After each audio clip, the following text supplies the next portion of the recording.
We don't acknowledge mixed grandchildren. They will never carry our family name, Mr. and Mrs. Thompson had declared 5 years ago. Today, their legitimate grandchildren's 5th birthday at the country club. The party was perfect. Then the club manager approached nervously. "The new owner is here for an inspection." Marcus's father laughed. "During the party? How rude." The ballroom doors opened. Sophie walked in wearing a dress worth more than the party. Behind her, 3 children in matching birthday outfits. Marcus's twins ran up to them excitedly. "Wow, you look just like Daddy too!" Marcus choked on his champagne. His wife screamed. His mother fainted. The mixed grandchildren they refused to acknowledge now owned the place, and they looked more like Marcus than the legitimate ones. But before we dive into the full story, let me know where you're watching from and what time it is. Now, subscribe to the channel, and let's get started. Do you think white roses or white peonies for the centerpieces? Marcus Thompson opened his eyes. His wife Jessica stood next to their bed holding her phone. The screen showed pictures of flowers. Marcus looked at the clock on the nightstand. It was 6:30 in the morning. "Either one is fine," Marcus said. He sat up and rubbed his face. "Marcus, this is Emma and Ethan's birthday party. It has to be perfect." Jessica scrolled through more pictures. "White peonies cost more, but they look better in photographs. I want everything to look beautiful." Marcus nodded. "Then get the peonies." Jessica smiled and kissed his forehead. "You are the best husband. I have a meeting with the event planner at Riverside Country Club at 10 o'clock this morning. Do you want to come?" "I have to go to the office. My father has meetings scheduled all day." "Okay. I will send you pictures." Jessica walked out of the bedroom, talking on her phone to someone about balloons. Marcus stood up and walked to the bathroom. He looked at himself in the mirror. He was 33 years old. He had dark curly hair and brown eyes. He looked like he always looked, but sometimes Marcus felt like he was looking at a stranger. Marcus showered and put on expensive clothes. He wore a light blue button-down shirt and khaki pants. He went downstairs to the kitchen. Jessica was making breakfast for Emma and Ethan. The twins sat at the table eating pancakes. "Daddy!" Emma shouted. "My birthday party is in 3 days." "I know, sweetie. Are you excited?" Marcus poured himself coffee. "Yes, Mommy says there will be a carousel and a magician and a petting zoo." Emma bounced in her chair. Ethan was quieter than his sister. He ate his pancakes slowly. "Will Grandma and Grandpa be there?" "Of course," Jessica said. "Everyone will be there. 200 people are coming to celebrate you and Emma." Marcus drank his coffee and watched his family. Jessica was beautiful. She had blonde hair and blue eyes. She wore a white dress and looked perfect, like always. Emma and Ethan were healthy and happy. They lived in a big house in Greenwich, Connecticut. The house had 6 bedrooms and a huge backyard. They had everything. But Marcus felt empty inside. He kissed Jessica goodbye and hugged Emma and Ethan. Then he got in his car and drove to work. Marcus drove through Greenwich looking at the big houses and clean streets. Everyone who lived here was wealthy. The families all looked the same. They wore expensive clothes and sent their children to private schools. They belonged to Riverside Country Club. They knew the right people. Marcus belonged here. His family had lived in Greenwich for 3 generations. His parents, Richard and Catherine Thompson, owned an investment firm. They had more money than Marcus could count. They gave Marcus everything he ever wanted. Marcus pulled into the parking lot of Thompson Investment Group. The building was made of glass and steel. Marcus rode the elevator to the 5th floor. He walked past offices where people talked on phones and looked at computers. Marcus had his own office with a big desk and leather chairs. His name was on the door in gold letters. Marcus sat down at his desk. He turned on his computer. He had emails to read and reports to review. But Marcus could not focus. His mind felt far away. "Marcus!" His father stood in the doorway. Richard Thompson was 61 years old. He was tall with silver hair. He wore an expensive suit. "We have a meeting with the Henderson account in 20 minutes. Are you prepared?" "Yes, sir." Richard walked into the office and closed the door. He sat down across from Marcus. "Your mother and I are very proud of you. You married the right woman. You have 2 beautiful children. You are building the life you are supposed to have." Marcus nodded. "Thank you." "Jessica told your mother about the birthday party plans. It sounds very impressive. The Thompson family knows how to show success." Richard stood up. "Come to the conference room in 15 minutes." Richard left. Marcus sat alone in his office. He looked out the window at the parking lot below. He thought about what his father said. The right woman. The life you are supposed to have. Marcus thought about someone else. Someone from a long time ago. A woman with brown skin and dark eyes. A woman who smiled when she was happy and argued when she was passionate. A woman who was brilliant and strong. Sophie Martinez. Marcus met Sophie at Yale University 7 years ago. They took a computer science class together. Sophie was the smartest person in the room. She was mixed race. Her mother was black, and her father was Latino. Sophie worked harder than anyone Marcus knew. She had scholarships because her parents died when she was young. She did not have family money like Marcus did. Marcus loved Sophie. They dated for 2 years. They talked about getting married. They were happy. Then Sophie got pregnant. Marcus pushed the memories away. He stood up and walked to the conference room. He sat through meetings all morning. People talked about investments and returns and portfolios. Marcus nodded and took notes, but he did not really hear anything. At lunch, Marcus left the office. He drove to a small restaurant and sat alone at a table by the window. He ordered a sandwich but did not eat much. He watched people walk past on the sidewalk. They all had places to go.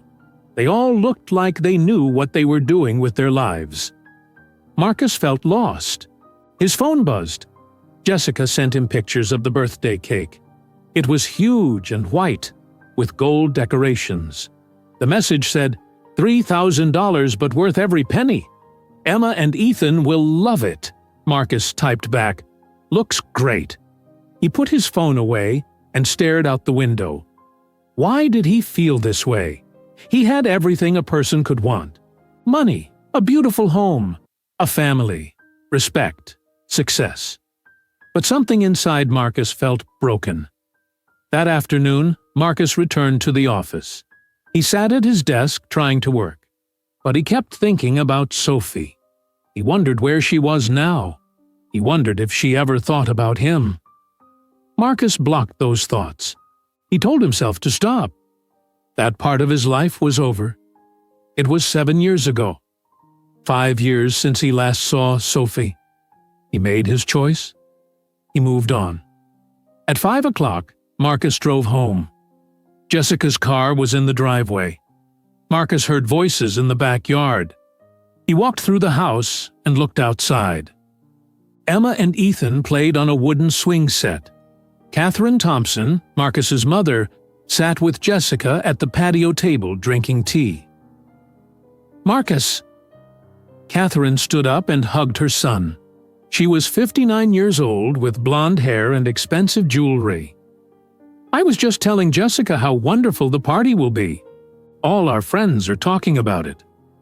"That is good," Marcus said. "Emma and Ethan are perfect grandchildren. They are exactly what the Thompson family should be." Catherine smiled.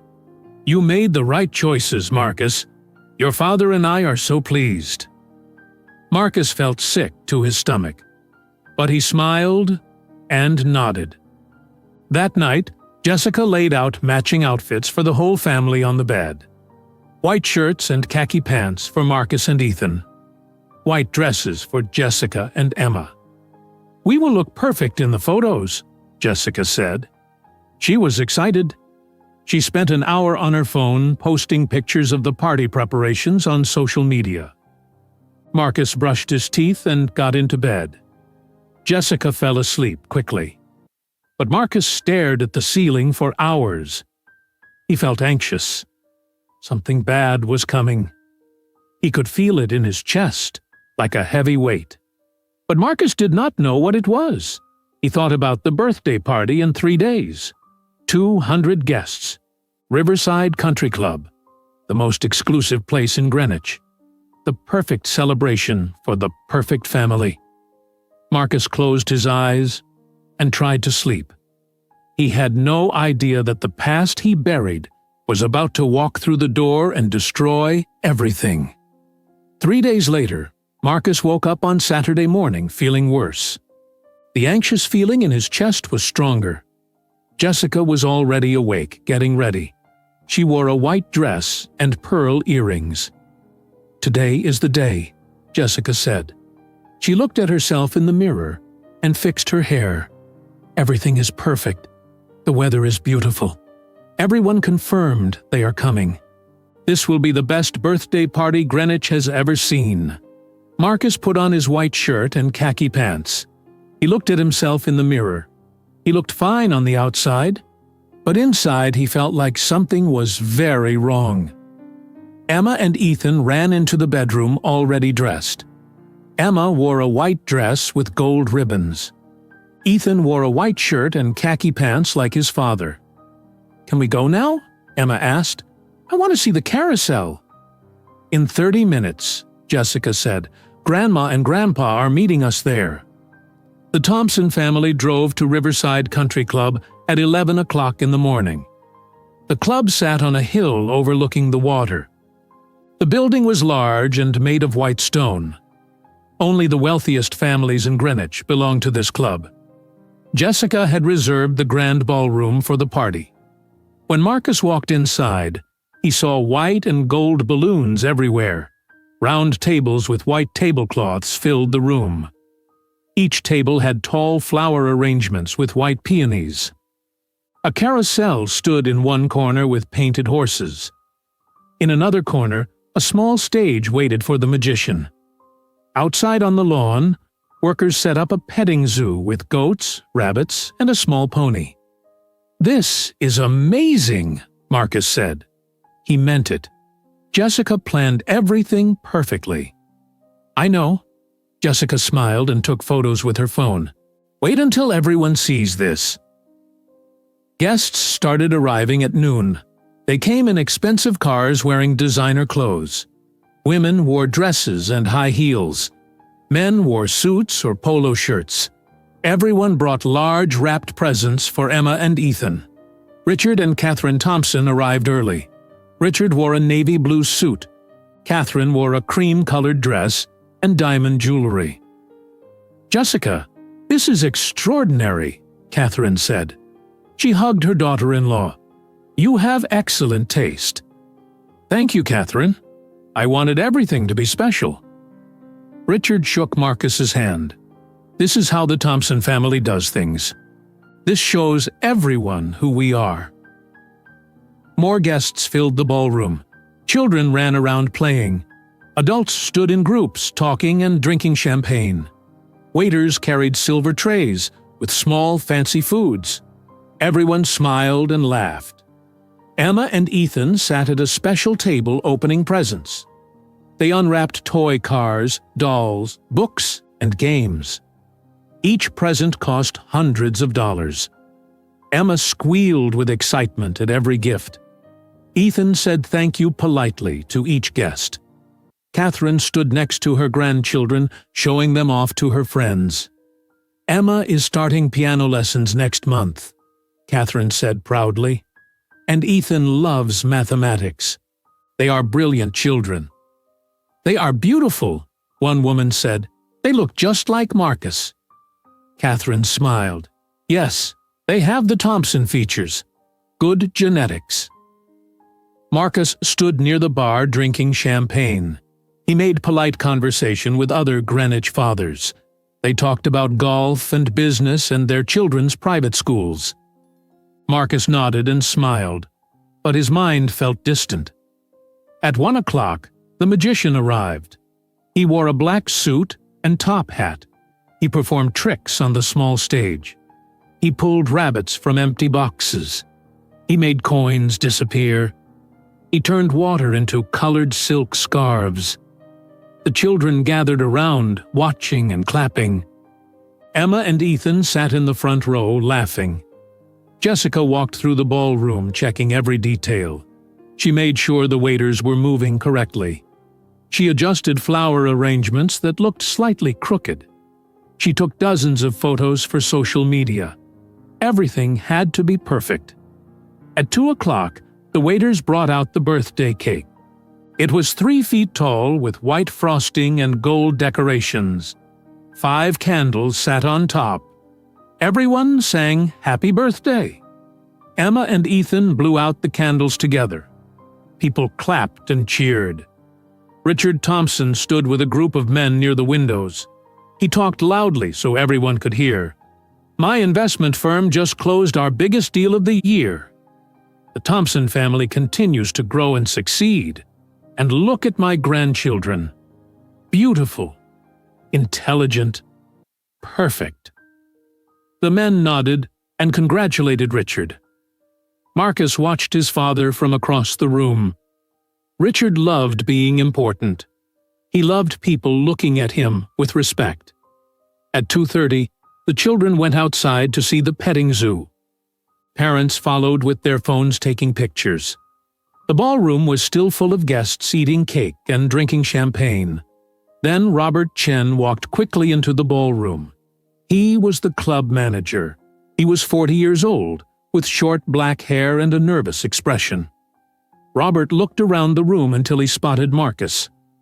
Robert walked directly to Marcus.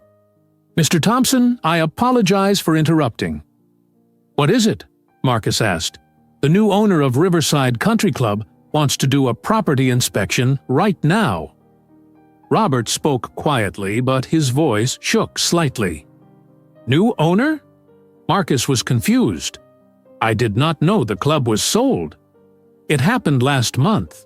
The new owner wants to inspect the facilities during events to see how we operate. I am very sorry for the disruption." "That is fine," Marcus said. He did not really care. "Do what you need to do." Robert nodded and walked toward the ballroom doors. Marcus turned back to his champagne glass. He took a drink. Then the ballroom doors opened. A woman walked in wearing a black Chanel dress. The dress was elegant and expensive. She wore diamond earrings that caught the light. Her hair was styled perfectly in soft curls. She had brown skin and dark brown eyes. She was beautiful and confident. Behind her walked 3 children, 2 boys and 1 girl. They all looked exactly 5 years old. They wore matching navy blue outfits, navy blue pants and white shirts. Their hair was neatly combed. They walked close together, holding hands. The entire ballroom went completely silent. The magician stopped talking mid-sentence. The waiters stopped moving. Parents stopped talking. Children stopped playing. Everyone turned to look at the woman and the 3 children. Marcus looked at the woman's face. His champagne glass slipped from his hand. It fell to the floor and shattered. Champagne splashed on his khaki pants. But Marcus did not notice. It was Sophie Martinez, the woman he left 5 years ago. The woman who was pregnant with his children when he walked away. The woman he blocked from his phone. The woman he pretended did not exist. Sophie stood in the doorway, looking calm. Her face showed no emotion. She looked around the ballroom slowly. Her eyes moved across the decorations, the guests, the birthday cake. Then her eyes found Marcus. Marcus could not breathe. His heart pounded so hard he thought it would break through his chest. His hands started shaking. His legs felt weak. Jessica noticed something was wrong. She walked quickly to Marcus. "Marcus, what is it? You look sick. Who is that woman?" Marcus opened his mouth, but no sound came out. He tried to speak. He tried to say something, but his throat felt closed. Sophie's 3 children stood next to her. Marcus looked at them for the first time. The 2 boys had dark curly hair, they had brown eyes, they had light olive skin, they had small gaps between their front teeth. They looked exactly like Marcus. Emma came running back into the ballroom from the petting zoo. She stopped and stared at Sophie's children. Emma pointed at them with her finger. "Mommy!" Emma shouted. Her voice was loud. Everyone in the ballroom heard her clearly. "Mommy! Those boys look exactly like Daddy!" Every single person turned to stare. 200 guests, all of them looking back and forth between Marcus and the 2 boys. The resemblance was impossible to deny. It was obvious. The boys had Marcus's face, Marcus's hair, Marcus's eyes, Marcus's smile. Catherine Thompson grabbed her husband's arm. Her face turned completely white. Her mouth opened, but no words came out. Richard stared at the 3 children. His expression changed from confusion to recognition to horror.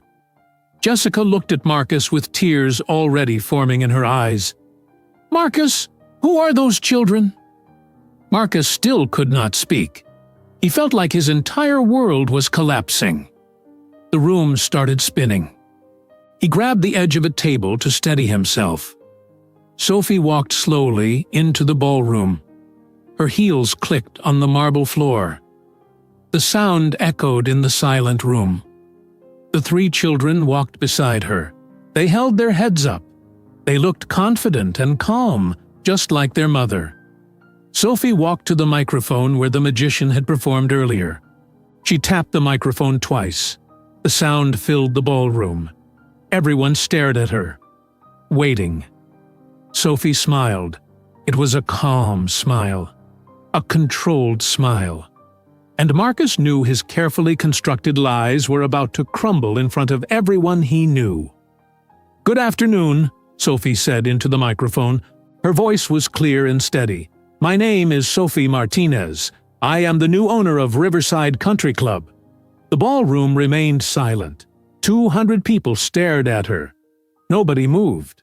"I purchased this property last month," Sophie continued. "I wanted to personally inspect my investment and see how events are managed here. I apologize for the interruption." Sophie looked directly at Emma and Ethan sitting at their birthday table. She smiled warmly at them.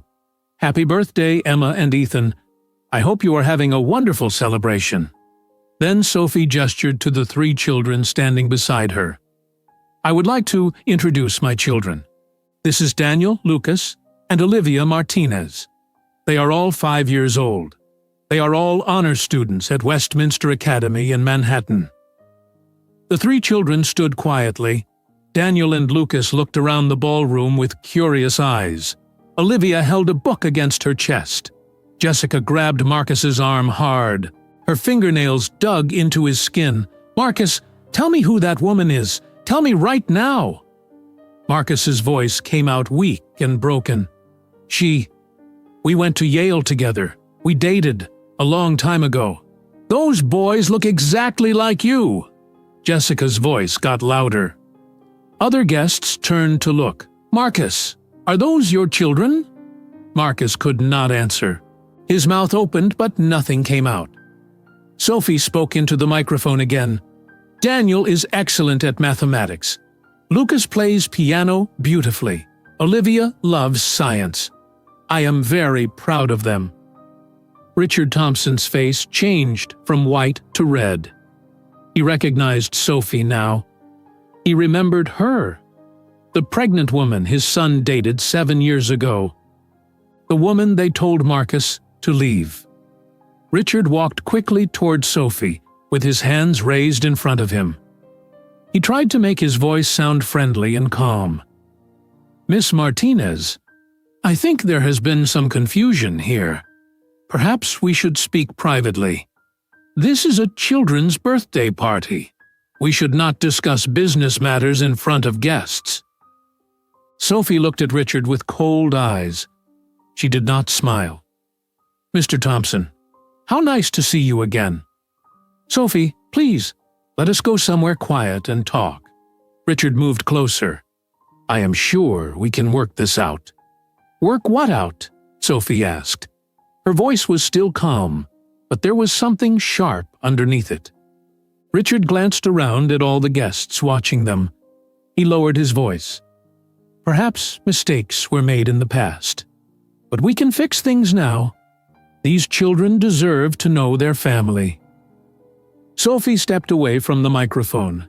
She walked closer to Richard so she was standing right in front of him. She spoke clearly, loud enough for everyone in the ballroom to hear.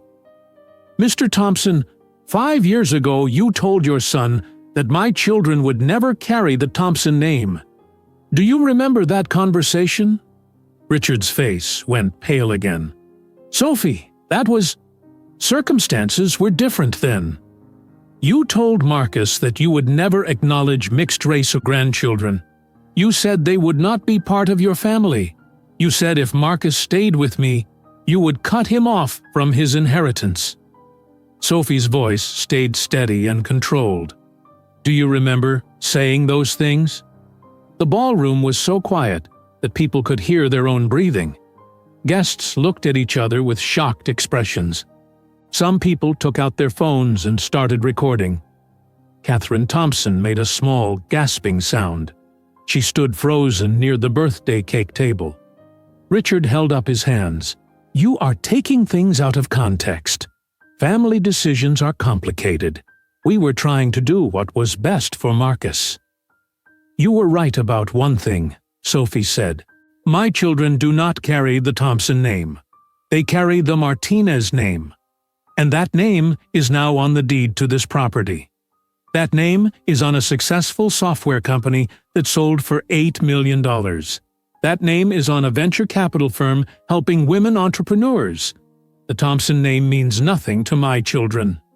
Jessica started crying. Tears ran down her face, ruining her makeup. She turned to Marcus. "Did you know that woman was pregnant when you were with her?" Marcus finally found his voice. "Jessica, I can explain." "Answer me! Did you know?" "Yes," Marcus whispered. "I knew." Jessica screamed. It was a loud, broken sound. "You have 3 other children? You lied to me for 5 years?" Other guests started whispering to each other. The whispers grew louder. People pointed at Marcus. They pointed at the 3 children standing with Sophie. Everyone could see the truth written on the children's faces. Emma and Ethan walked slowly toward Sophie's children. The twins stared at Daniel, Lucas, and Olivia. Emma reached out her hand toward Lucas. "You have Daddy's hair," Emma said quietly. Lucas nodded. "My mom says I look like my biological father." "What does biological mean?" Ethan asked. Olivia answered in a serious voice. "It means genetic connection. It means DNA." The 6 children stood together in a group. Everyone in the ballroom could see they were related. They had the same features, the same expressions. They were half-siblings. Catherine Thompson moved toward the children. She stared at Olivia with wide eyes. Catherine reached out her hand to touch Olivia's curly hair. Sophie moved immediately. She stepped between Catherine and her daughter. "Do not touch her." "But they are..." Catherine's voice shook. "These are my grandchildren." "No," Sophie said firmly. "You had a chance to be their grandmother 5 years ago. You chose racism over family. You chose your reputation over 3 innocent children. You do not get to touch them now." Catherine's hand dropped. She looked like someone had slapped her face. Richard tried again. "Sophie, please be reasonable. We can discuss this privately. We can arrange visitation. We can make this right." "Make this right?" Sophie's voice got colder. "You cannot make 5 years disappear, Mr. Thompson. You cannot give my children back the father they should have had. You cannot erase the nights I worked 3 jobs while they slept. You cannot fix this." Jessica turned away from Marcus. She was sobbing. Her mother, who was one of the guests, came over and put her arms around Jessica. Jessica's mother glared at Marcus with pure hatred. Marcus stood completely still. He looked at Daniel and Lucas and Olivia. His children. The children he abandoned. They were beautiful. They looked healthy and smart and confident. They stood close to their mother with their backs straight. Daniel looked directly at Marcus. The boy's brown eyes were curious, but not friendly. "Are you Marcus Thompson?" Marcus nodded. His voice came out hoarse. "Yes. Mom showed me pictures. You are our biological father." "Yes," Marcus said again. "Why did you leave us?" Daniel asked. The question was simple, direct, innocent. Marcus had no answer. What could he say? How could he explain to a 5-year-old boy that he chose money over being a father? Sophie put her hand on Daniel's shoulder. "That is enough questions for now." Richard's face turned red with anger. He pointed his finger at Sophie. "You came here on purpose. You bought this club just to humiliate us. This is revenge." "No," Sophie said. "This is truth. There is a difference." Jessica pulled away from her mother. She walked up to Marcus and stood right in front of him. Mascara ran down her cheeks. Her perfect makeup was ruined. Her perfect life was ruined. "I asked you before we got married if you had children," Jessica said. Her voice was shaking. "I asked you directly. You looked me in the eyes and said no. You lied." "Jessica, Jessica slapped Marcus across the face. The sound echoed through the silent ballroom. Marcus's head snapped to the side. A red mark appeared on his cheek. "I want a divorce," Jessica said. "I never want to see you again." Jessica grabbed Emma and Ethan by their hands. The twins were crying now too. They did not understand what was happening, but they knew something bad was going on. Jessica pulled her children toward the ballroom doors. Sophie watched Jessica leave. Then she looked around at all the guests staring at her. She walked back to the microphone. "I have one more thing to say," Sophie announced. Marcus felt his knees go weak. What else could she possibly reveal? What other truth was left? But Sophie was not finished. She had one final announcement that would strip the Thompson family of the last thing they valued. Sophie looked directly at Richard and Catherine Thompson. Her expression was calm, but her eyes were hard. "I want everyone here to understand the full truth about what happened 5 years ago." "Sophie, please," Marcus said. His voice was desperate. "Can we talk about this privately? Not here, not in front of everyone." Sophie ignored him. She gestured to Robert Chen, the club manager. "Mr. Chen, can you please set up the presentation screen?" Robert looked confused, but nodded. He hurried to the side of the ballroom where a large screen hung on the wall. He pressed buttons on a control panel. The screen lit up with bright white light. Sophie pulled a small device from her purse. She connected it to the screen system. "Technology is useful," she said into the microphone. "It keeps records of everything." The screen changed.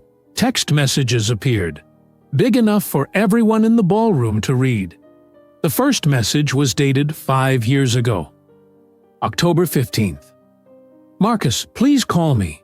I need to talk to you. It is important." The message showed it was delivered, but there was no response from Marcus. The next message was from October 20th. "Marcus, I am scared. I need help. Please, just talk to me for 5 minutes." Delivered. No response. Another message from October 25th. "The doctor told me I am carrying triplets. 3 babies, Marcus. I do not know how I will do this alone. Please answer me." Delivered. No response. The guests in the ballroom stared at the screen. People whispered to each other. Marcus stood frozen. His face was completely white now. Catherine put her hand over her mouth. Richard's jaw was clenched tight. More messages appeared on the screen. They came faster now. Marcus, I am 7 months pregnant. I can barely walk. I lost my job because I was too sick. I need help with rent. Can you send anything? Marcus, the hospital bills are very expensive. The doctor says triplets need special care. Please respond. Marcus, I am begging you. Just tell me you got these messages. Just tell me you are there. Every single message showed the same thing. Delivered. Read. No response. Sophie's voice stayed calm. I sent Marcus 73 messages during my pregnancy. He never replied to any of them. Marcus felt like he was going to be sick. He wanted to run out of the ballroom. He wanted to disappear. But his legs would not move. The messages on the screen changed. The date was now 5 years ago. February 8th. A photo appeared. 3 tiny babies lying in a hospital bed. They had tubes and wires attached to them. They were so small. Below the photo was a message. Daniel, Lucas, and Olivia were born today. They are premature but healthy. They weigh 4 pounds each. We are at Brooklyn Methodist Hospital. Room 312. You can come meet your children if you want to. Delivered. No response. Some of the women in the ballroom started crying. Not loud sobs, just quiet tears rolling down their faces. More messages appeared. They showed Sophie's life through 5 years. Daniel smiled for the first time today. Lucas and Olivia said their first word. They both said Mama. All 3 babies learned to walk this week. I wish you could see them. Daniel started reading at 3 years old. He is very smart. Lucas wants to learn piano. I found a cheap keyboard at a second-hand store. Olivia won an award at preschool for her science project. Every message included photos. Photos of 3 beautiful children growing up, learning, playing, smiling. And every single message showed the same thing. Delivered. Read. No response. Marcus had read every message. He saw every photo. He knew everything about his children's lives. He just chose to ignore it. Marcus blocked my phone number 2 years ago, Sophie said. But before that, he read every message I sent. He saw every photo. He knew exactly what he was missing. Jessica's mother shouted from across the ballroom. You monster! You knew you had 3 children, and you pretended they did not exist? Marcus tried to speak. It was complicated. My parents, I did not know what to do. Did you know Sophie was pregnant when you left her? Someone in the crowd yelled. Marcus hesitated. Then he nodded slowly. Yes, I knew. Did you see ultrasound pictures? Another person asked. Yes, Marcus whispered. Did you know she was carrying triplets? Yes. The ballroom exploded with angry voices. People shouted at Marcus. They shouted at Richard and Catherine. Some guests stood up and walked out in disgust. Others stayed to watch. Richard tried to defend himself. This is a private family matter. Sophie is trying to humiliate us in public. This is wrong. What is wrong, Sophie said clearly into the microphone, is telling your son to abandon his pregnant girlfriend because her children would be mixed race. What is wrong is caring more about your reputation than about 3 innocent babies. What is wrong is racism. Richard's face turned bright red. We are not racist. That is not fair. Then why did you tell Marcus you would never acknowledge mixed-race grandchildren? Sophie asked. Why did you say they could never carry the Thompson name? Why did you threaten to cut Marcus off from his inheritance if he stayed with me? Richard had no answer. He opened his mouth, but no words came out. Catherine walked toward Daniel, Lucas, and Olivia again. Her eyes were wet with tears. They are beautiful children. They are my grandchildren. I made a mistake. Please, let me fix this. Sophie stepped in front of her children. You did not make a mistake. You made a choice. You chose hate over love. You chose judgment over family. You decided my children were not good enough before they were even born. But I can change, Catherine said. She was crying now. I want to know them. I want to be their grandmother. Olivia spoke up from behind her mother. Her voice was small but clear. We do not need grandparents who did not want us. We are fine without you. Lucas nodded. Mom takes care of us. We have everything we need. Daniel looked at Catherine with serious eyes. You hurt our mom. You made her cry. You made her work 3 jobs. Why would we want to know you? Catherine made a broken, sobbing sound. She reached out toward Olivia's face. She wanted to touch her granddaughter, just once. Sophie grabbed Catherine's wrist. Not hard, but firm. I said, do not touch my daughter. Please, Catherine begged. Please, let me make this right. You cannot make this right, Sophie said. Some things cannot be fixed. This is one of them. Sophie released Catherine's wrist. She turned back to the microphone. She looked out at all the guests. Some were crying. Some were angry. Some looked shocked. All of them were recording on their phones or whispering to each other. I came here today for one reason, Sophie said. I wanted my children to see something important. I wanted them to see that people who reject you do not matter. I wanted them to know that our worth is not decided by people who judge us by our skin color. Sophie looked directly at Marcus. You chose comfort over love. You chose your parents' approval over your own children. You chose racism over family. I forgive you, Marcus. Not for you, for me. I will not carry anger anymore. But forgiveness does not mean I want you in our lives. Marcus's eyes filled with tears. Sophie, I am so sorry. I was wrong. I was weak. I know I do not deserve forgiveness, but you are right, Sophie interrupted. You do not deserve it. But I am giving it to you anyway, because my children deserve a mother who is not angry. They deserve a mother who moved forward. Sophie picked up the microphone and held it close. Her next words were clear and strong. Mr. Chen, she said, please escort the Thompson family out of this property. Their membership at Riverside Country Club is terminated effective immediately. Refund their deposit for today's event. The ballroom went silent again. Richard's face changed from red to purple. You cannot do this. We have been members here for 30 years. My father was a member. This club is part of our family history. Sophie smiled. It was not a warm smile. This is my property now, Mr. Thompson. I decide who is welcome here. You are not welcome. 2 security guards appeared at the ballroom doors. They walked toward the Thompson family. Catherine grabbed Richard's arm. Richard, do something! But there was nothing Richard could do. He had no power here anymore. Marcus looked at Daniel, Lucas, and Olivia one more time. They stood together next to their mother. They were beautiful. They were confident. They were loved. They had everything they needed. And they did not need him.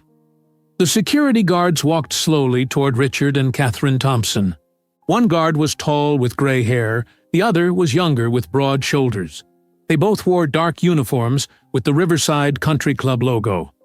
Mr. and Mrs. Thompson, the older guard said politely, we need to ask you to leave the premises. Richard's hands formed into fists. This is absurd. I will call my lawyer. You cannot just throw us out. Sir, this is private property. The owner has asked you to leave. If you refuse, we will need to call the police. Catherine grabbed Richard's arm tighter. Richard, please, everyone is watching. Let us just go. But Richard would not move. His face was still purple with rage. My family built connections at this club for 3 generations. My father played golf here. I signed business deals here. You cannot erase 30 years of membership." Sophie stood near the microphone watching calmly. She did not look angry. She looked like someone watching something inevitable happen. "Mr. Thompson," Sophie said, "the longer you stay, the worse this becomes for you. Leave now with dignity, or leave with police escort. Your choice." Richard looked around the ballroom. 200 guests stared at him. Some looked angry. Some looked disgusted. Some looked like they pitied him. But nobody looked like they supported him. He had no friends here anymore. "This is not over," Richard said to Sophie. His voice shook. "You will hear from my lawyers." "I look forward to it," Sophie replied. Catherine was crying now. Tears rolled down her face, ruining her expensive makeup. She looked at Daniel, Lucas, and Olivia one more time. "I am sorry," she whispered. "I am so sorry." The children did not respond. They stood close to their mother in silence. The security guards walked Richard and Catherine toward the ballroom doors. Every guest watched them leave. Some people recorded videos on their phones.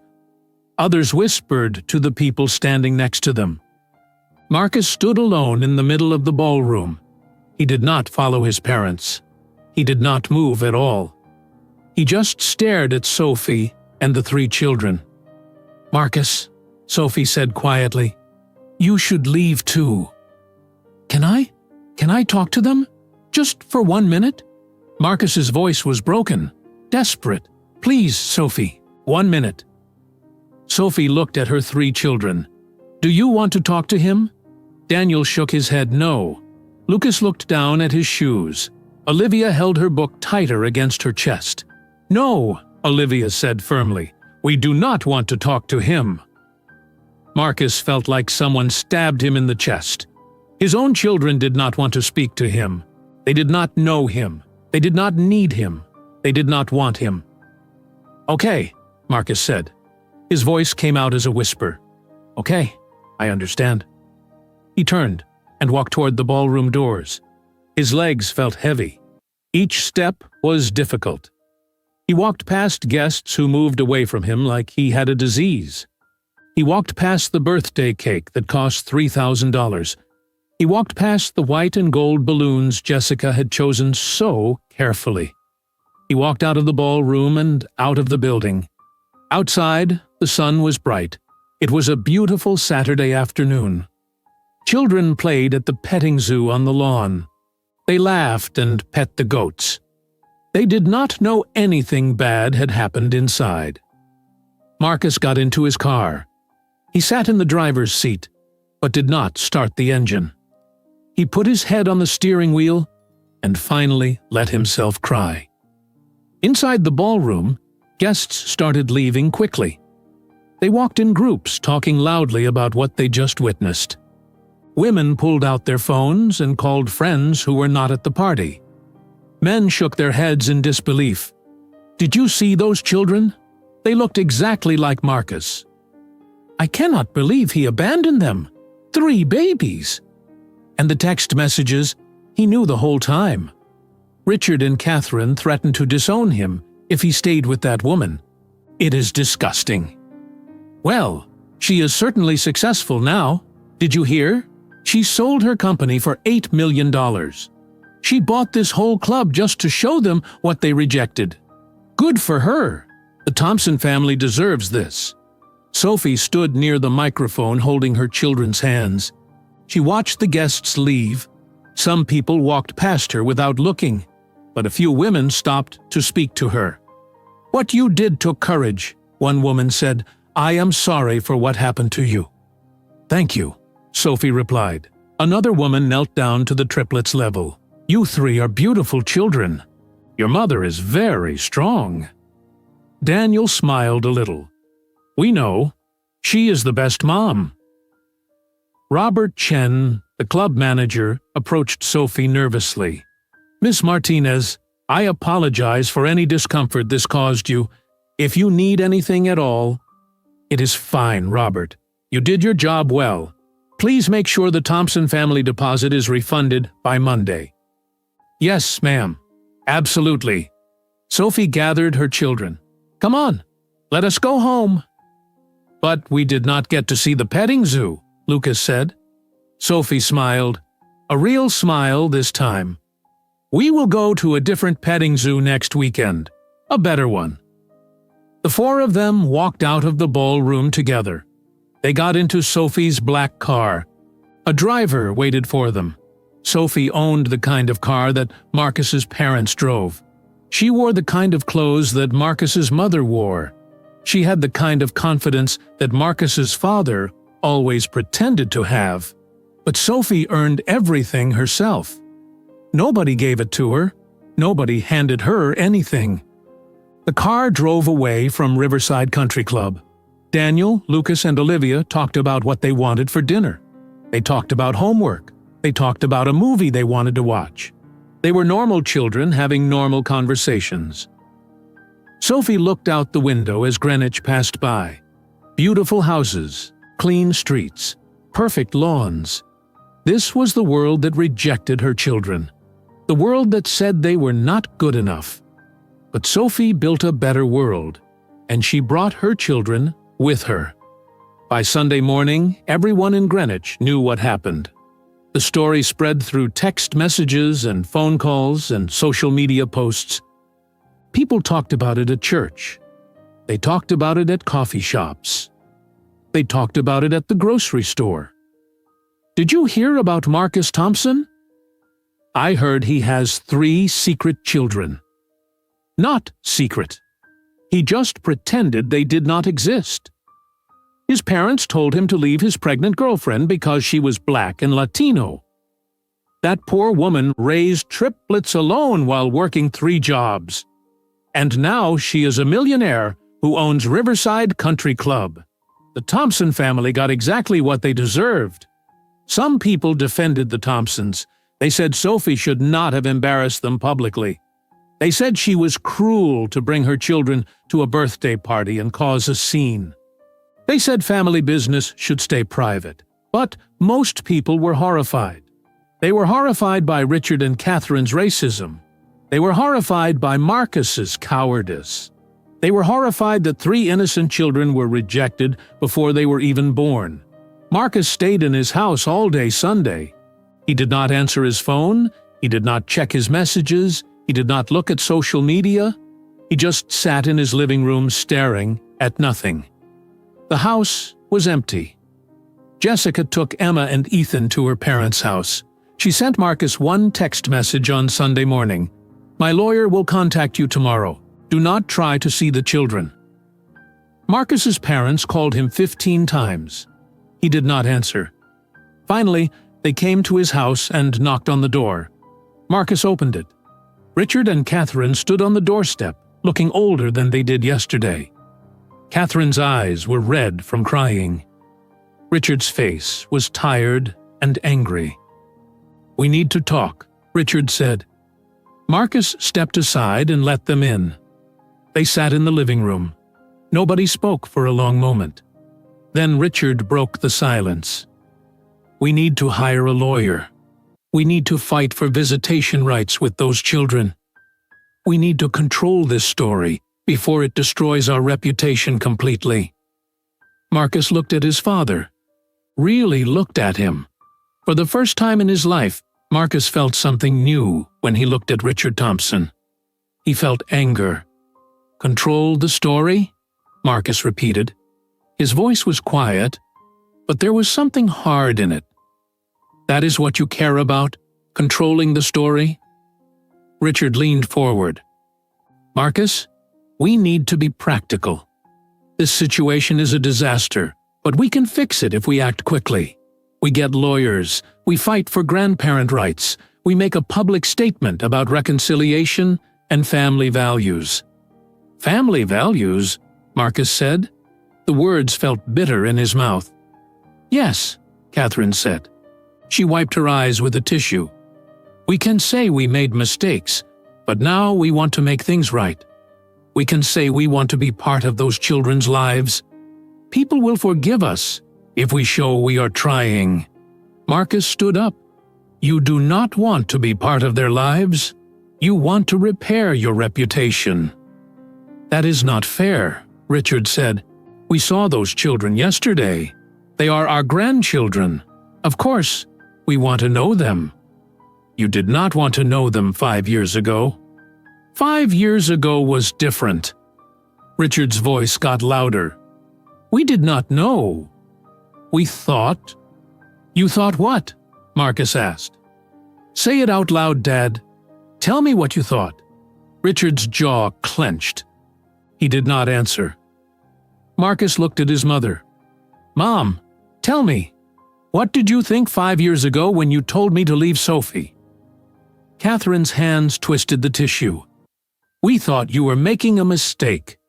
We thought that relationship would not work long term.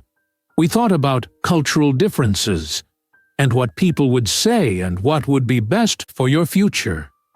You thought my children would not be white enough, Marcus said. That is what you mean. Say the truth. Marcus, you are oversimplifying, Richard started. No, Marcus shouted. For the first time in his life, he raised his voice at his father. I am done with your careful words and your excuses. You told me you would cut me off if I stayed with Sophie. You said you would never acknowledge mixed-race grandchildren. You made me choose between the woman I loved and my inheritance. We were protecting you. Richard stood up too. You were young. You were not thinking clearly. That woman had no family, no money, no connections.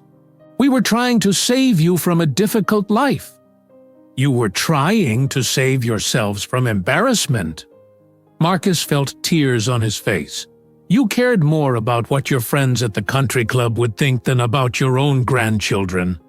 Catherine started crying harder. We made a mistake. We know that now, but we can fix this. How? Marcus asked.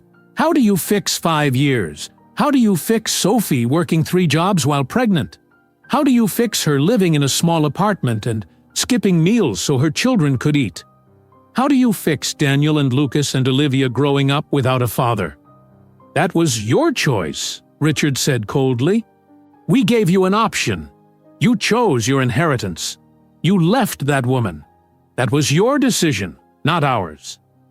Marcus stared at his father. Richard's face was hard, unforgiving. He would never admit he was wrong. Never. Get out, Marcus said quietly. What? Get out of my house, both of you. Catherine stood up quickly. Marcus, sweetheart, please. We are your parents. We are family. We need to stay together during difficult times. You are not my family, Marcus said. You are the people who destroyed my family. Now get out. Richard's face turned red again. You are making another mistake. You need us. Without our support, without our money, you have nothing. Good, Marcus said. I do not want anything from you. Leave. Richard grabbed his coat. Catherine followed him crying. They walked to the door. Richard turned back one more time. You will regret this, Richard said.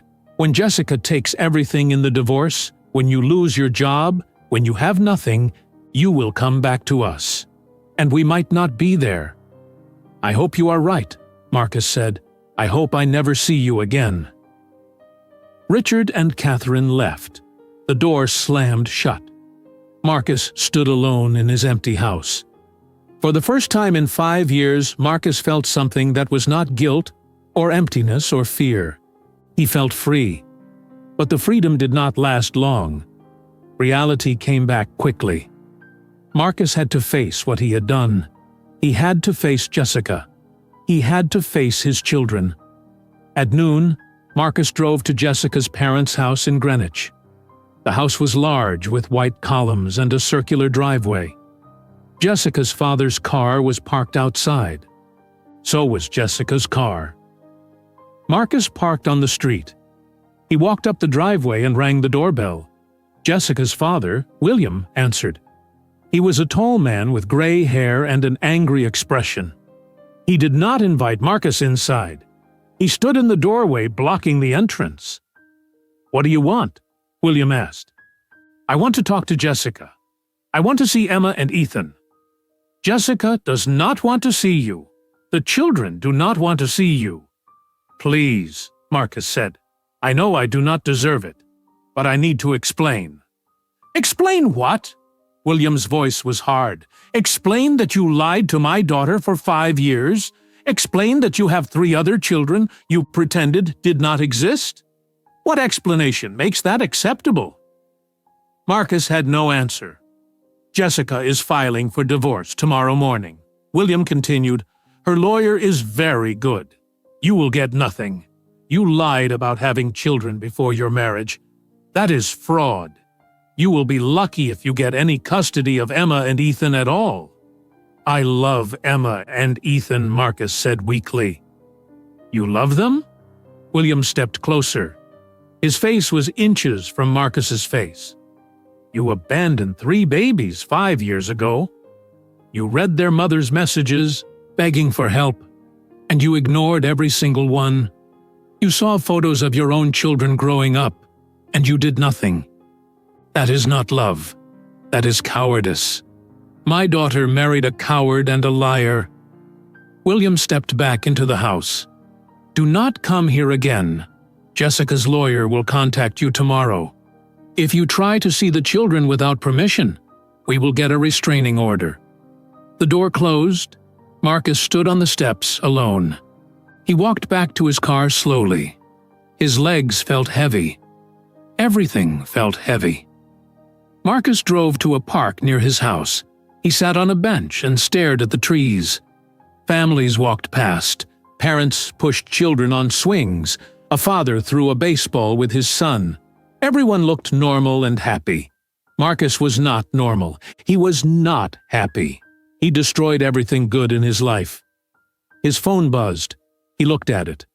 37 text messages. 23 missed calls. Most were from people he knew in Greenwich. People who were at the birthday party. People who wanted gossip or wanted to yell at him. Marcus turned off his phone.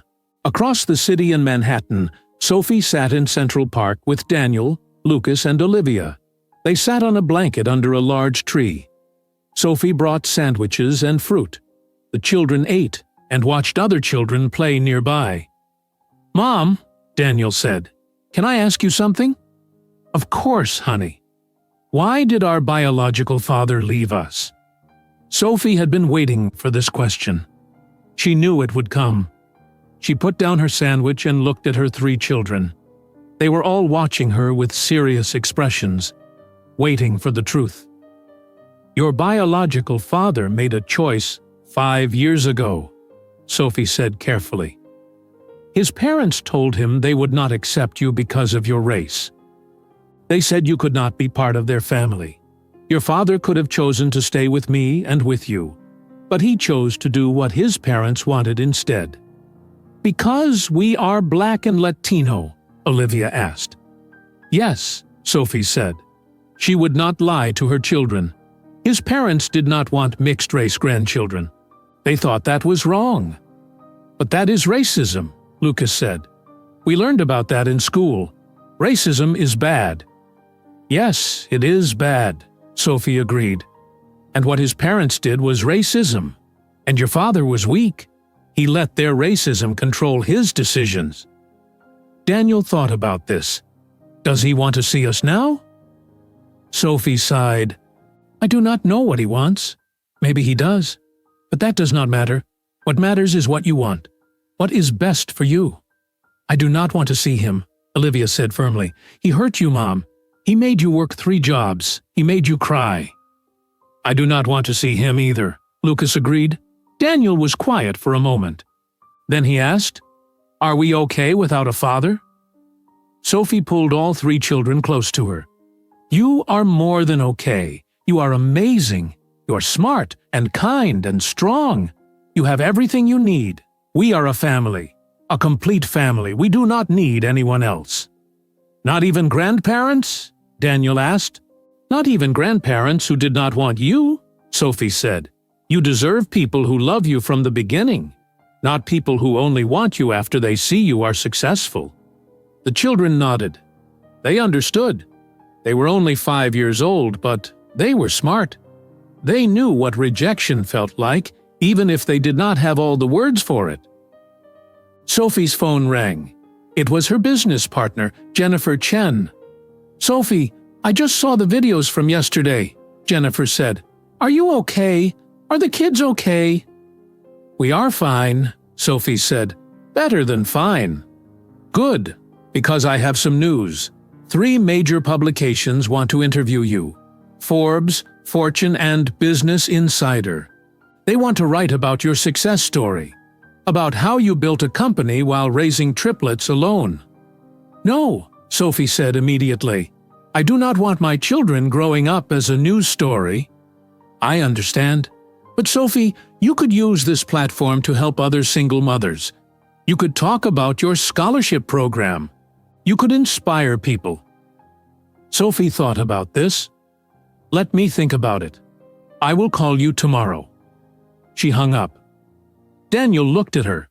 "Mom, are we famous now?" "No, baby. We are just us. We are just a family having a picnic in the park." And that was exactly what they were. While Sophie and her children enjoyed their afternoon, Marcus sat alone on a park bench, wondering if he would ever stop feeling this pain. The pain did not stop. It got worse. 2 months passed. Marcus lived alone in his house in Greenwich. The rooms felt too big and too empty. He stopped going to work at his father's investment firm. He called in sick the first week. Then he just stopped calling. Richard sent him angry emails. "You are embarrassing the family further. Get back to work immediately." Marcus deleted the emails without responding. On a Monday morning in late June, Marcus received an envelope from a law office in Stamford, Connecticut. He opened it with shaking hands. The papers inside said "Petition for Divorce" at the top. Jessica was officially ending their marriage. Marcus read through the legal language. Jessica wanted primary custody of Emma and Ethan. She wanted the house. She wanted half of everything Marcus owned. Her lawyer included copies of text messages between Marcus and Jessica where Marcus lied about his past. "Did you have any children before we met?" Jessica had asked in a message from 6 years ago. "No, never," Marcus had replied. The lawyer highlighted that message in yellow. Proof of fraud. Marcus put the papers down on his kitchen table. He should call a lawyer. He should fight this. But he had no energy to fight. Jessica deserved everything she asked for. She deserved more. The next day, Marcus went to a lawyer's office in Greenwich. The lawyer was a woman named Patricia Brooks. She was 50 years old, with short gray hair and a serious face. Patricia read through Jessica's divorce petition. "She has a strong case. You lied about having children. That affects the foundation of your marriage, but we can negotiate. We can try to get you more custody time with your twins." "I do not want to fight," Marcus said quietly. Patricia looked up from the papers. "Mr. Thompson, you have rights. You are the father of those children. I was also the father of 3 other children. I had rights then, too. I did not use them." Patricia was quiet for a moment. "What do you want me to do?" "Give Jessica everything she wants. I just want to see Emma and Ethan sometimes. Whatever she thinks is fair." "Mr. Thompson, I need to advise you that—" "I know what you need to advise me," Marcus interrupted, "but I am not going to fight. I hurt Jessica. I lied to her for 5 years. She can have whatever she wants." Patricia sighed. "I will contact her lawyer. We will try to arrange a custody schedule that works."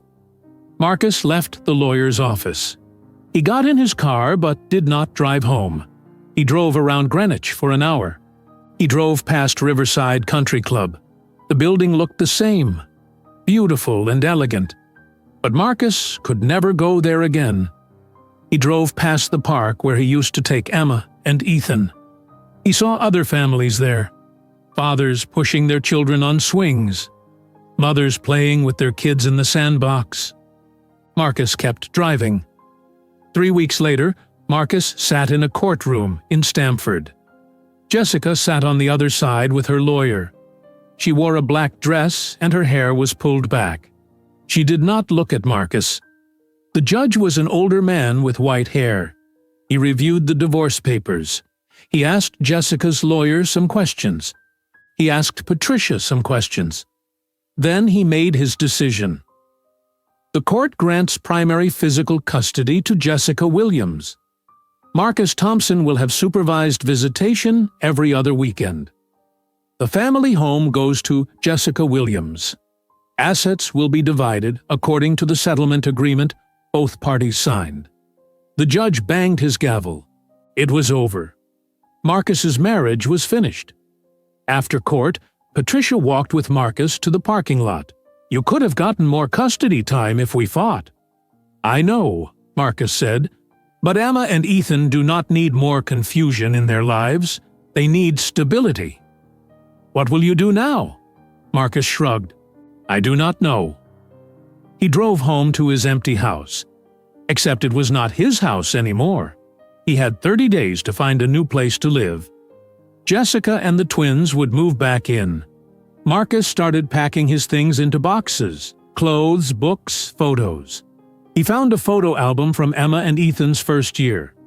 He sat on the floor looking through pictures. Baby photos. First birthday. First Christmas. Everyone looked happy. Marcus closed the album. Those memories felt like they belonged to a different person. His phone rang. It was his mother, Catherine. Marcus had not spoken to his parents since he kicked them out of his house 2 months ago.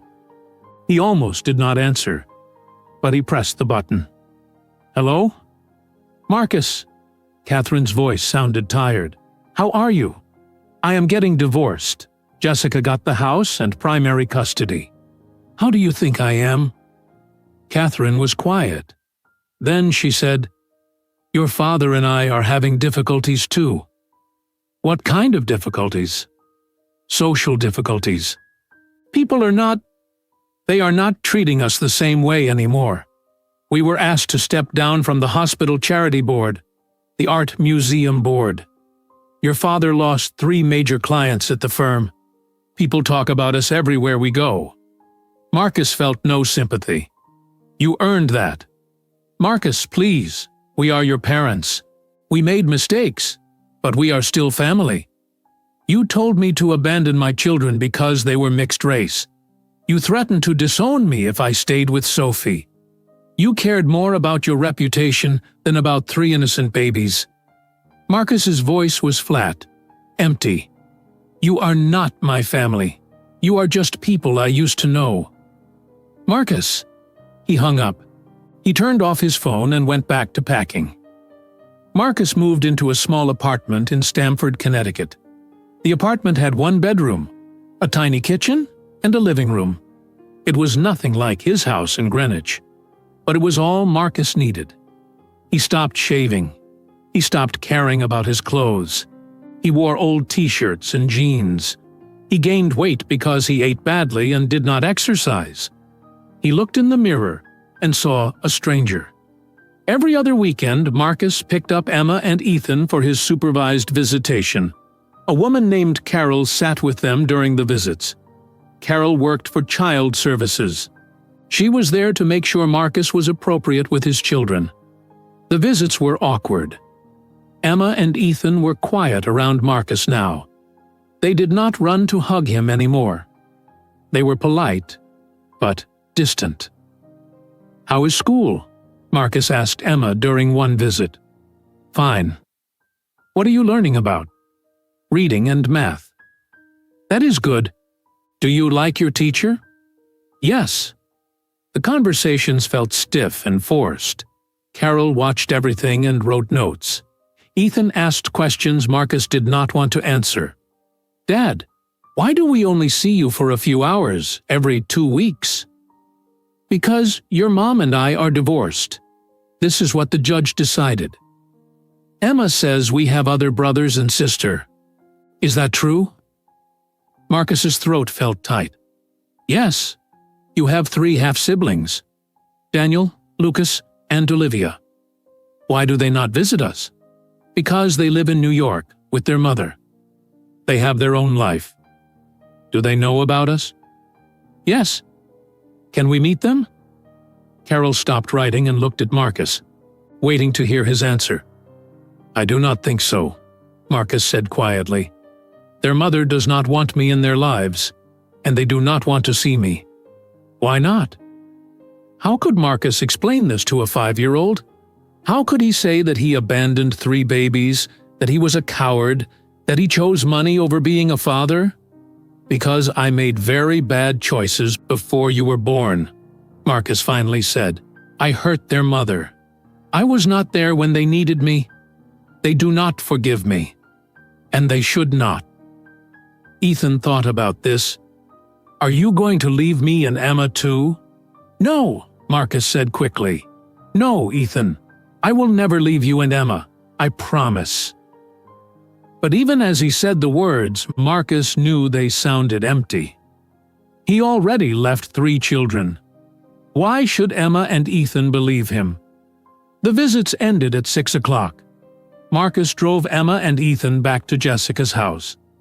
The twins got out of the car without hugging him goodbye. They just waved and walked inside. Marcus drove back to his small apartment alone. Meanwhile, across the city in Manhattan, Sophie's life looked completely different. Her venture capital firm grew successfully. She helped fund companies started by women and minority entrepreneurs.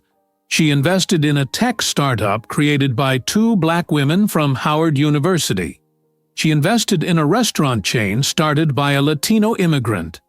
She invested in an educational app created by a single mother. Sophie went to business meetings wearing elegant suits. She gave presentations to investors. She made smart decisions that earned money and helped people at the same time. In August, Forbes magazine published a profile about Sophie. The article was titled, From 3 Jobs to $8 Million, How Sophie Martinez Built an Empire While Raising Triplets Alone. The article told Sophie's story.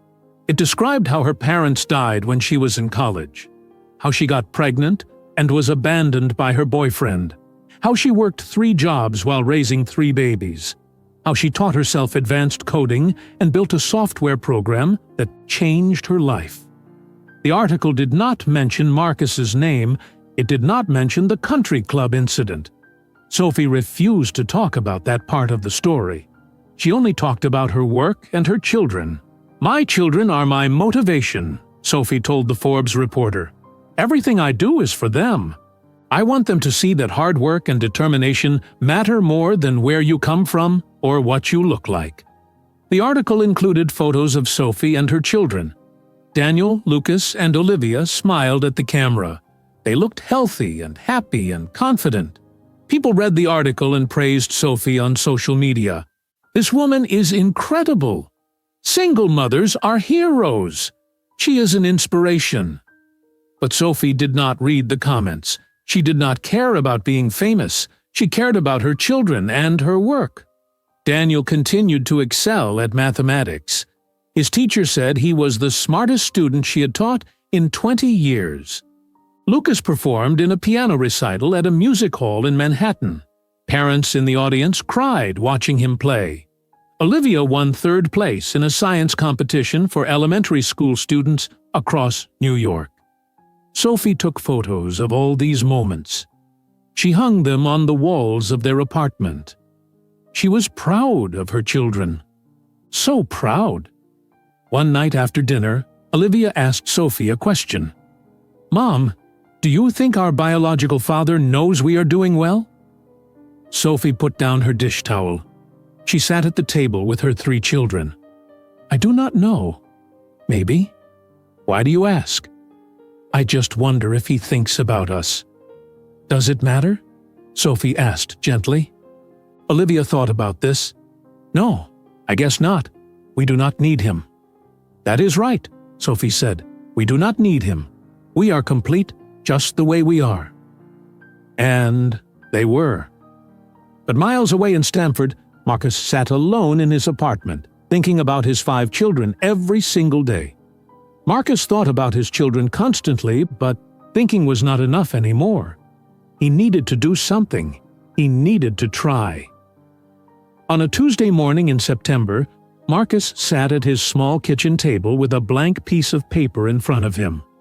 He held a pen in his hand. He wanted to write a letter to Sophie.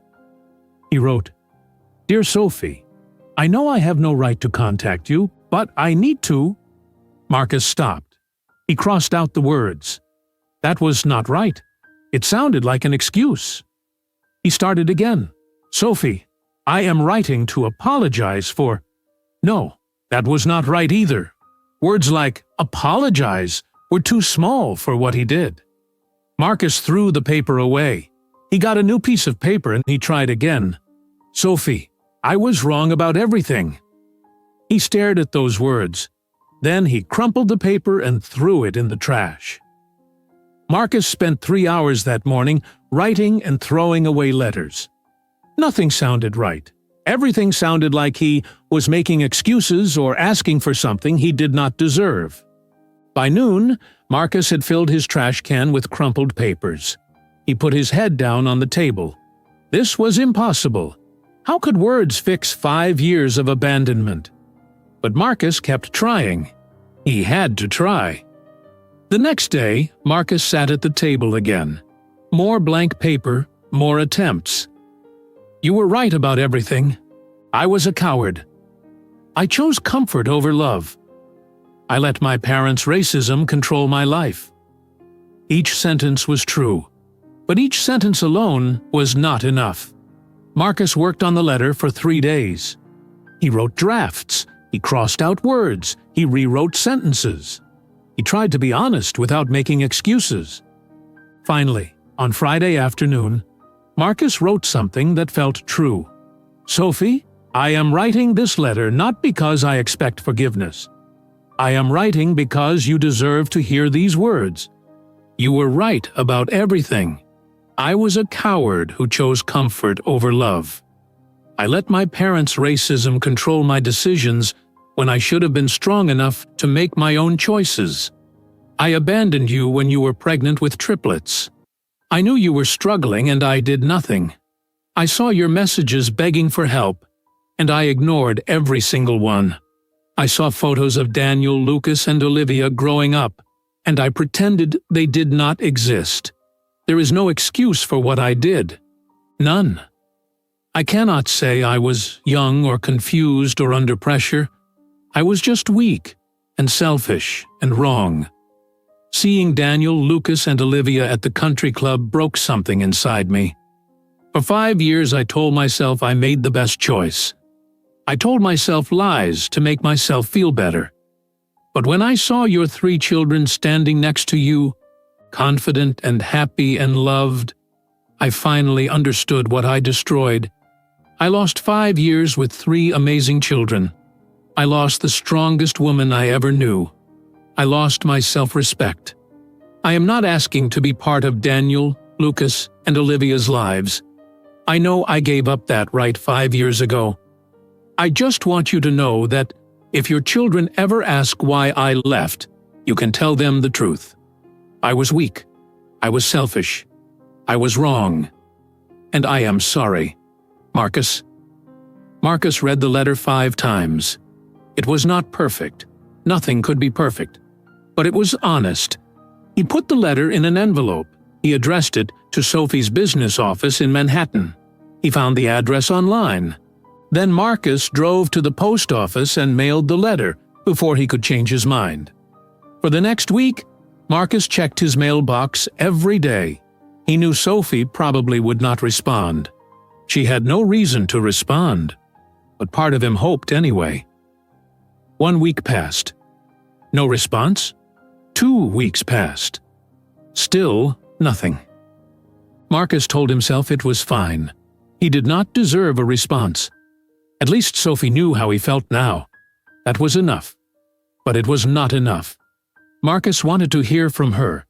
He wanted some kind of closure. Even if she wrote back to tell him she hated him, that would be something. In Manhattan, Sophie did receive Marcus's letter. Her assistant brought it to her office with the rest of the mail. Sophie saw Marcus's name on the return address. She stared at the envelope for a long time before opening it. Sophie read the letter 3 times. She sat at her desk in her quiet office and read Marcus's words over and over. Part of her felt angry. How dare he think a letter mattered after 5 years of silence? How dare he apologize now when sorry changed nothing? But another part of her felt sad. Sad for the man Marcus could have been. Sad for the life they could have had together. Sad that his weakness destroyed something beautiful.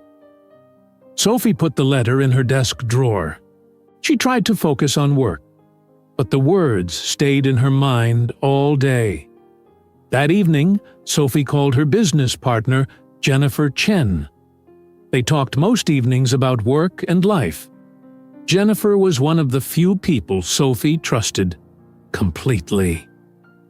"I got a letter from Marcus today," Sophie said. "What?" Jennifer sounded shocked. "What did it say?" He apologized. He admitted he was wrong about everything.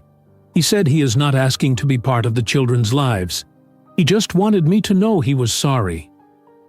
Jennifer was quiet for a moment. "How do you feel?" "I do not know.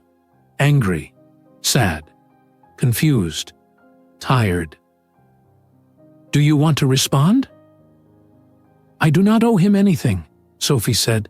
"He does not deserve a response." "That is true," Jennifer agreed, "but maybe you do not respond for him. Maybe you respond for yourself, for closure." Sophie thought about this after they hung up. She thought about it while she made dinner for Daniel, Lucas, and Olivia. She thought about it while she helped them with homework. She thought about it after they went to bed. Finally, Sophie decided to write one response. Just one. Then she would close this chapter forever. Sophie sat at her kitchen table with her laptop. She typed slowly and carefully. "Marcus, I received your letter. I accept your apology, not for your sake, but for my own peace. I forgave you a long time ago because carrying anger was hurting me more than it was hurting you. But forgiveness does not mean reconciliation. It does not mean I want you in our lives. Daniel, Lucas, and Olivia have everything they need. They have stability, love, education, and opportunity. They have a mother who would do anything for them. They do not need confusion or pain from a father who abandoned them. If you truly care about my children, you will leave them alone. Let them grow up without the weight of your guilt. They deserve to be children, not symbols of your mistakes. You can continue your life in Connecticut, and I will continue mine in New York. Our paths do not need to cross again. I wish you peace, Marcus, but I wish it from a distance. Sophie." Sophie read the letter twice. Then she printed it, put it in an envelope, and mailed it the next morning. 5 days later, Marcus came home from the grocery store to find an envelope in his mailbox. His hands shook when he saw Sophie's name in the return address. Marcus sat in his car in the parking lot of his apartment building. He opened the envelope carefully. He read Sophie's letter. When he finished reading, Marcus put his head on the steering wheel and cried. He cried for the first time since the country club incident. He cried hard. His whole body shook with sobs. Tears soaked his shirt. Sophie forgave him. But she also made it clear that forgiveness did not mean he could be part of their lives. She was right. She was protecting her children. She was being a good mother. Marcus cried because Sophie's letter gave him closure, but also took away hope. Hope that maybe someday he could fix things. Hope that maybe Daniel, Lucas, and Olivia would want to know him. Hope that maybe he could be more than the man who abandoned them. But that hope was selfish. Sophie's children did not need Marcus's guilt or his desire for redemption. They needed peace. They needed to be children without the burden of their father's mistakes. Marcus folded Sophie's letter carefully. He took it inside his apartment. He put it in a drawer next to a photo of Daniel, Lucas, and Olivia that he had printed from Sophie's business website. Marcus thought the story was over. He thought this was the end. He would live with his guilt and his loss forever. He would see Emma and Ethan every other weekend. He would think about Daniel, Lucas, and Olivia every day. And that would be his life. But 6 months later, everything changed. Marcus was at home on a Wednesday afternoon in March when his phone rang. He did not recognize the number. He almost did not answer. But something made him pick up. "Hello? Is this Marcus Thompson?" A woman's voice, professional and serious. "Yes, who is this?" "My name is Patricia Gomez. I am a lawyer representing Sophie Martinez." Marcus's heart started racing. He stood up from his couch. "Is Sophie okay? Are the children okay?" "Everyone is fine," Patricia said quickly. "But I am calling about a medical matter. It concerns your son, Daniel." "What happened? Is he hurt?" "Daniel was diagnosed with a rare kidney condition. He needs a transplant. Sophie and Olivia were tested, but they are not matches. Lucas is a partial match, but doctors prefer a closer genetic match. We are calling to ask if you would be willing to get tested as a potential donor." Marcus did not hesitate, not even for 1 second. "Yes," he said immediately. "Yes, I will do it. I will do anything. Where do I go? When can I get tested?" Patricia gave him information about a hospital in Manhattan. She gave him a date and time for testing. Marcus wrote everything down with shaking hands. "Thank you, Mr. Thompson," Patricia said. "This means a great deal to Sophie and her family." After Patricia hung up, Marcus sat down slowly. Daniel needed a kidney. His son needed help. And for the first time in 5 years, Marcus had a chance to do something that mattered. He would give Daniel his kidney. He would give his son life. And maybe, just maybe, that one act could never erase 5 years of abandonment, but it was something real Marcus could finally do. Marcus could not sleep that night. He lay in bed staring at the ceiling, thinking about Daniel. His son was sick. His son needed help. And Marcus could finally do something useful. The next morning, Marcus drove to Mount Sinai Hospital in Manhattan. The hospital was large and busy. People in white coats walked quickly through hallways. Patients sat in waiting rooms. Everything smelled like cleaning products and medicine. Marcus found the kidney donor testing center on the 4th floor. A nurse with red hair and kind eyes greeted him at the desk. "I am here to get tested as a kidney donor," Marcus said. "For my son, Daniel Martinez." The nurse typed on her computer. "Marcus Thompson?" "Yes." "The doctor will see you shortly. Please have a seat." Marcus sat in a plastic chair and waited. Other people sat in the waiting room too. A woman read a magazine. An older man stared at his phone. Everyone looked worried. After 20 minutes, a doctor called Marcus's name. The doctor was a tall woman, with dark skin and gray streaks in her hair. She wore a white coat, with her name embroidered on it. Dr. Lisa Chen. "Mr. Thompson, thank you for coming in. We need to do some blood tests to see if you are a match for Daniel Martinez. Can you confirm you are his biological father?" "Yes," Marcus said. "I am his father." Dr. Chen asked Marcus questions about his medical history. Did he have any diseases? Did he take any medications? Was he healthy? Marcus answered everything honestly. Then a nurse took blood samples from Marcus's arm. 3 small vials of dark red blood. The nurse labeled them carefully and sent them to the lab. "We should have results in 3 days," Dr. Chen said. We will call you as soon as we know." Marcus drove back to Connecticut. 3 days felt like a very long time. He tried to distract himself with normal activities. He went to the grocery store.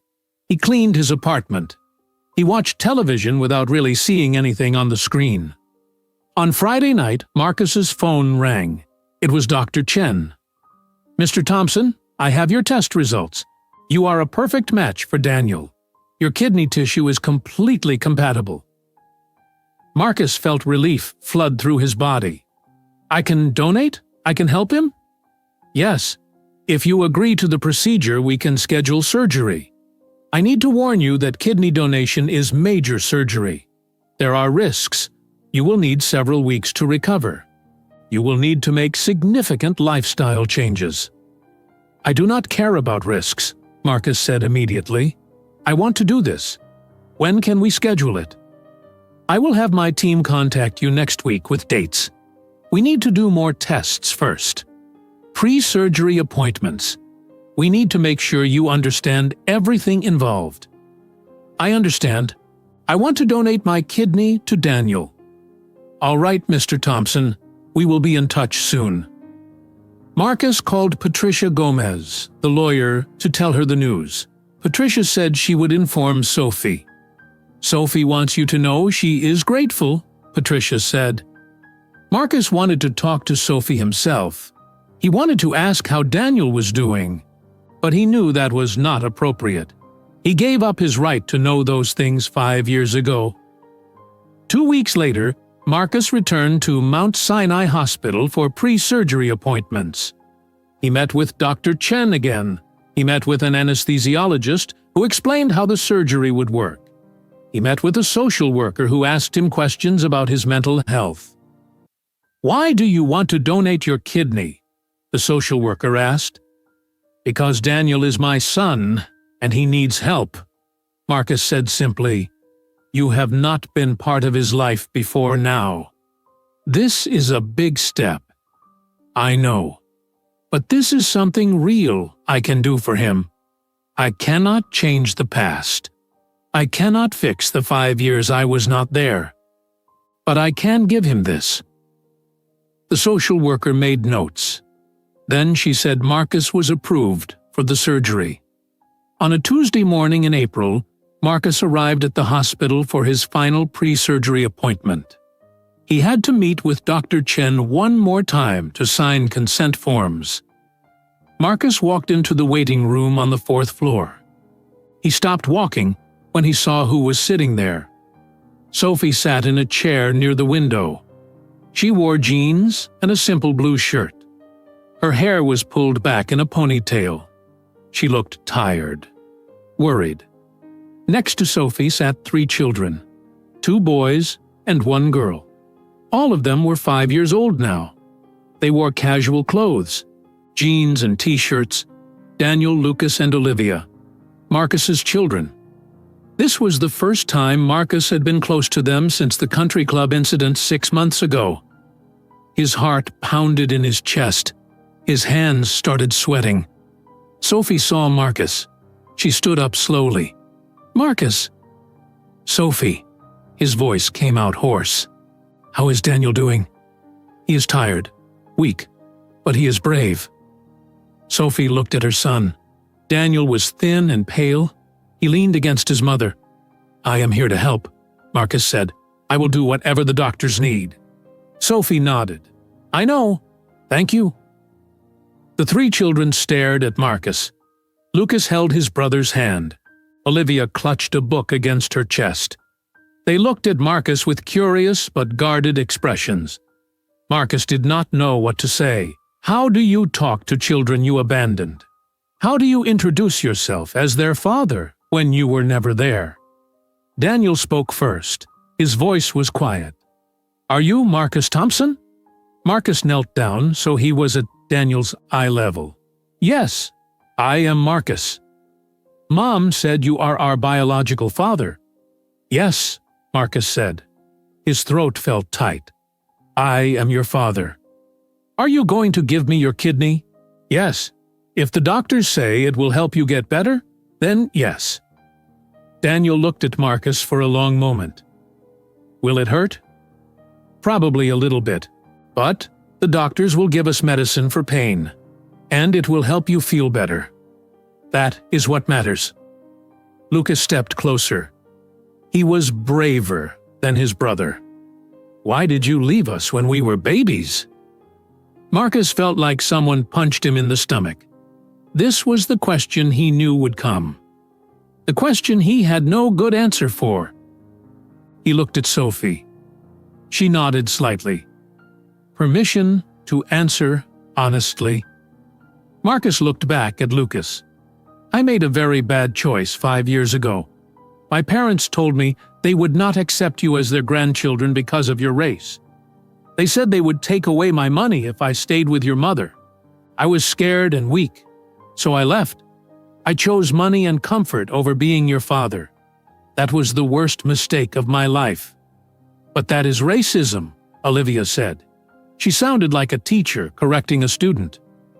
We learned about racism in school. It is wrong. Yes, Marcus agreed. It is wrong. And what my parents did was racist. And I was wrong for listening to them. Our mother worked 3 jobs because of you, Olivia continued. Her voice was cold. She was tired all the time. She cried sometimes when she thought we were sleeping. You did that. Marcus felt tears in his eyes. Yes, I did that. I hurt your mother. I abandoned you. I am sorry. I know sorry is not enough, but I am sorry. Daniel leaned forward slightly. Do you think about us? Every day, Marcus said. His voice broke. Every single day I think about you. I wonder what you are learning in school. I wonder what makes you laugh. I wonder what you dream about. I know I do not have the right to wonder those things, but I do. You saw pictures of us, Lucas said. Mom showed us the messages she sent you.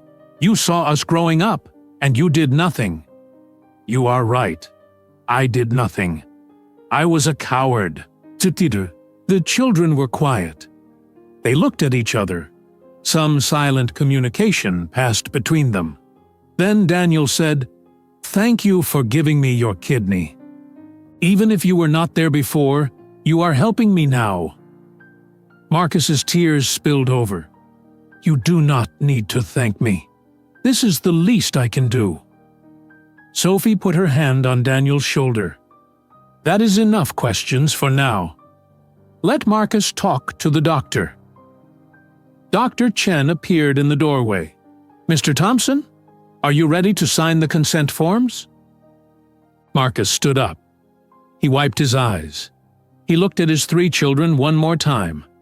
They were beautiful. They were smart and brave. They stood close to their mother with confidence. They did not need Marcus, but he could help Daniel anyway. Yes, Marcus said, I am ready.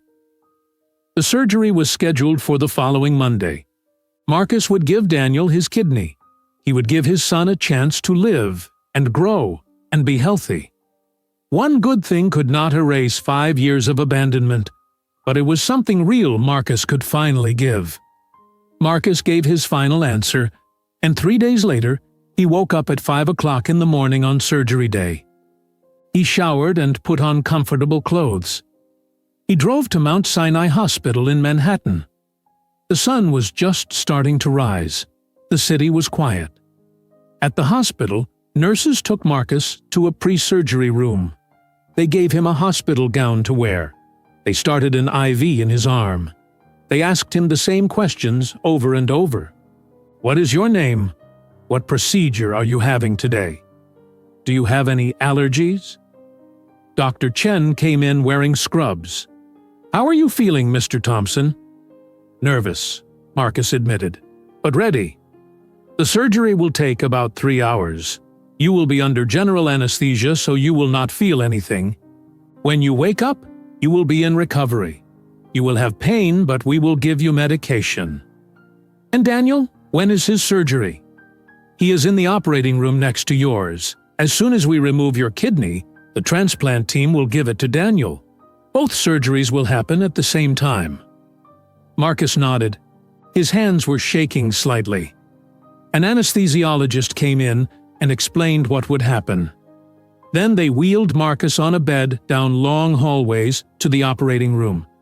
The room was bright white with big lights and machines everywhere. "Count backwards from 10, the anesthesiologist said. 10, 9, 8, 7. Marcus fell asleep. When Marcus woke up, everything hurt. His side hurt where the doctors cut him open. His throat hurt from the breathing tube. His head hurt from the anesthesia. A nurse stood next to his bed. "Mr. Thompson, you are in recovery. The surgery went well. Your kidney is now in Daniel. How is your pain?" "Bad," Marcus said. His voice was rough. The nurse pressed a button and medicine flowed through the IV. The pain became less sharp, more distant. "Rest now," the nurse said. "You did a good thing today." Marcus closed his eyes and went back to sleep. The next 3 days were difficult. Marcus stayed in the hospital. He could barely move without pain. Nurses helped him walk short distances. Doctors checked his incision. They checked his blood. They made sure his remaining kidney was working properly. Marcus asked about Daniel constantly. "How is he? Is the kidney working? Is he okay?" "Daniel is doing very well," Dr. Chen told him on the second day. "The kidney is functioning perfectly. His body accepted it. He is recovering in the pediatric wing." "Can I see him?" Dr. Chen hesitated. "That is up to his mother." Sophie did not come to visit Marcus. Marcus did not expect her to. He gave up his right to her attention 5 years ago. But Lucas and Olivia came once with their grandmother's friend Rosa, who helped care for them. They stood in the doorway of Marcus's hospital room, looking uncomfortable. "Mom wanted us to say thank you," Olivia said stiffly, "for helping Daniel." "You do not need to thank me," Marcus said from his hospital bed. "I am glad I could help." Lucas asked, "Does it hurt?" "Yes, but it is worth it if Daniel gets better." The children did not stay long. They said goodbye and left. Marcus lay alone in his hospital room, staring at the ceiling. On the 5th day, doctors said Marcus could go home. They gave him prescriptions for pain medication. They gave him instructions about rest and diet and exercise. They told him to come back for follow-up appointments. "No heavy lifting for 6 weeks," Dr. Chen said. "Your body needs time to heal. Take the pain medication as prescribed. Eat healthy foods. Drink lots of water. Your remaining kidney will adjust to doing the work of 2 kidneys." Marcus nodded and took the papers. A nurse wheeled him out of the hospital in a wheelchair, even though he could walk. Hospital rules. Marcus took a taxi back to his apartment in Stamford. The ride hurt. Every bump in the road sent pain through his side. But Marcus was going home, and Daniel had a healthy kidney. That was what mattered. For the next 2 weeks, Marcus rested. He slept most of the day. He took his pain medication. He ate simple foods. He watched television without really paying attention. Patricia Gomez, the lawyer, called once. "Sophie asked me to check on you. How is your recovery?" "Slow, but fine. How is Daniel?" "He is doing excellent. The kidney is working perfectly. He has more energy already. The doctors are very pleased." "Good. That is good. Sophie wanted me to send you a formal thank you on her behalf. She is grateful for what you did." A formal thank you. Not a personal message, not a phone call. Just words passed through a lawyer. Marcus understood. This did not change anything between them.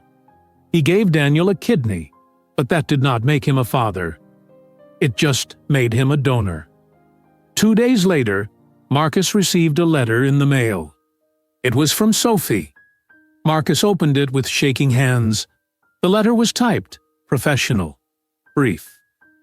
"Marcus, thank you for donating your kidney to Daniel. The surgery was successful and he is recovering well. I want you to know I am grateful, but this does not change our situation. Daniel, Lucas, and Olivia have the life they need. They are stable and happy. I am asking you to respect our boundaries. Please do not contact us again. Let my children grow up without the burden of your guilt. They deserve peace. I hope you find peace too. Sophie. Marcus folded the letter carefully. He put it in a drawer next to the other letter Sophie sent months ago. She was right. Donating a kidney did not make him a father. It just meant he did one decent thing after 5 years of doing nothing. Marcus looked at himself in the bathroom mirror. He looked terrible. His hair was long and messy. His beard was unkempt. He had gained weight. His eyes looked tired and sad. Marcus made a decision. He would change his life. Not to earn forgiveness from Sophie or his children. They did not owe him anything. But he would change, because he needed to be better than the man who abandoned 3 babies. Marcus started seeing a therapist, a woman named Dr. Sarah Lynn, who specialized in helping people deal with guilt and depression. Marcus went to her office twice a week and talked about everything. About Sophie, about his children, about his weakness, about his parents' racism. You cannot change the past, Dr. Lynn said, but you can choose how you live now.